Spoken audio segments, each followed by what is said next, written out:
সরকারকে হুঁশিয়ার করে উচ্চারণ করতে চাই, অতি দ্রুত ফ্যাসিবাদী যে ব্যবস্থা, সেই ব্যবস্থার বিরুদ্ধে আপনারা সক্রিয় হন। যদি আপনারা সক্রিয় না হতে পারেন, তাহলে 24-এর বাঘের বাচ্চারা নিজেদের হাতে আইন তুলে নেবেন ইনশাআল্লাহ। হয়েছে অসংখ্য শহীদের মা বাবা একত্র হয়েছে, যাদের সন্তানগুলোকে খুন করা হয়েছে, তারা এখনো সচিবালয়, ক্যান্টনমেন্টে, দেশের বিভিন্ন প্রতিষ্ঠানে, সঙ্গে ঢাকা বিশ্ববিদ্যালয়ে তারা ঘুরে বেড়াচ্ছে। আমরা ছাত্র জনতা থেকে সরকারকে হুঁশিয়ার করে উচ্চারণ করতে চাই, অতি দ্রুত ফ্যাসিবাদী যে ব্যবস্থা, সেই ব্যবস্থার বিরুদ্ধে আপনারা সক্রিয় হন। যদি আপনারা সক্রিয় না হতে পারেন, তাহলে 24-এর বাঘের বাচ্চারা নিজেদের হাতে আইন তুলে নেবেন ইনশাআল্লাহ।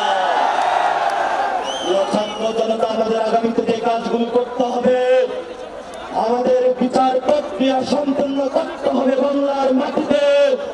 খুনি হাসিনাকে বাংলার মাটিতে এনে বিচারিক প্রক্রিয়ার মধ্য দিয়ে বাংলাদেশে আওয়ামী লীগকে একটি বিচারের প্রক্রিয়ার মধ্য দিয়ে তাদেরকে খুনের দায়ে জনগণের সামনে উপস্থাপন করে নিষিদ্ধের প্রক্রিয়ায় আমাদেরকে যেতে হবে ইনশাআল্লাহ।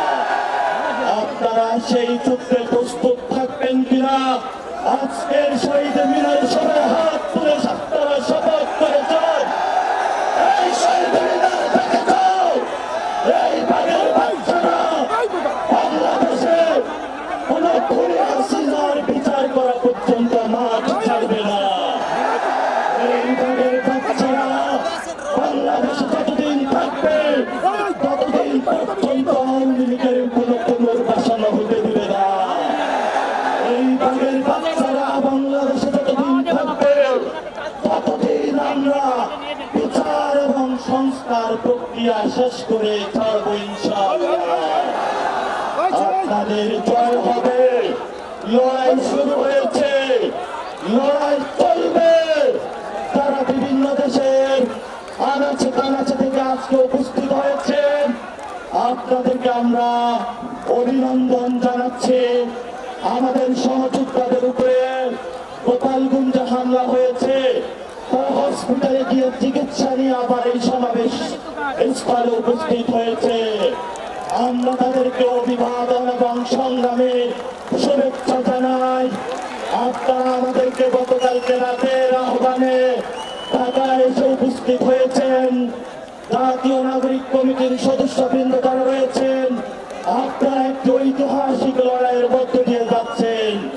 আপনাদেরকে ইনশাআল্লাহ এই বৈষম্য বিরোধী যারা ছাত্ররা নেতৃত্ব দিচ্ছে, আগামীর দেশ গঠনে আমরা বৈষম্য বিরোধী ছাত্রদের নেতৃত্বে কাজ করবো ইনশাআল্লাহ।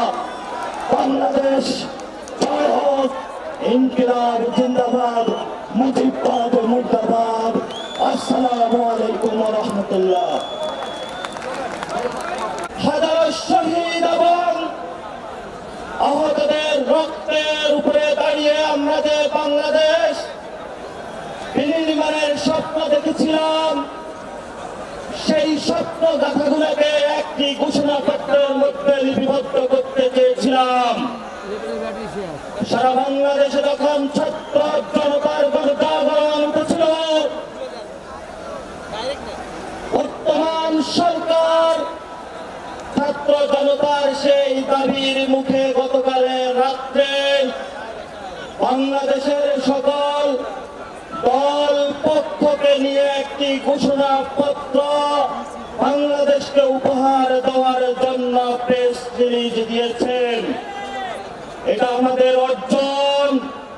সাথে সাথে আমরা বলে দিতে চাই, এই যারা শহীদ হয়েছেন, আহত হয়েছেন, 90 যারা শহীদ হয়েছেন, আহত হয়েছেন, যারা 71 শহীদ হয়েছেন, আহত হয়েছেন, তাদের প্রত্যেকটি রক্তের কোণায় লেখা আছে যে প্রতিশ্রুতিগুলো আগামীতে যে প্রক্লেমেশনটা আমাদের জাতির সামনে সামনে আসবে সেখানে সেগুলি স্পষ্ট করে লেখা থাকতে হবে। যদি আমরা আমাদের ন্যায্যতার ভিত্তি, আমাদের রক্তের কথাগুলো, আমাদের ভাইয়ের চোখ হারানোর কথাগুলো, আমাদের ভাইয়ের হাত হারানোর কথাগুলো, যারা অঙ্গহানি হয়েছেন সেই কথাগুলা যদি আমরা অক্ষরে অক্ষরে যেই প্রক্লেমেশন আমাদের সামনে আসবে, আমরা যদি লিখিতভাবে সেগুলো জাতির সামনে না পাই, এই 24-এর গণঅভ্যুত্থানের বাঘের বাচ্চা এবং বাঘিনীরা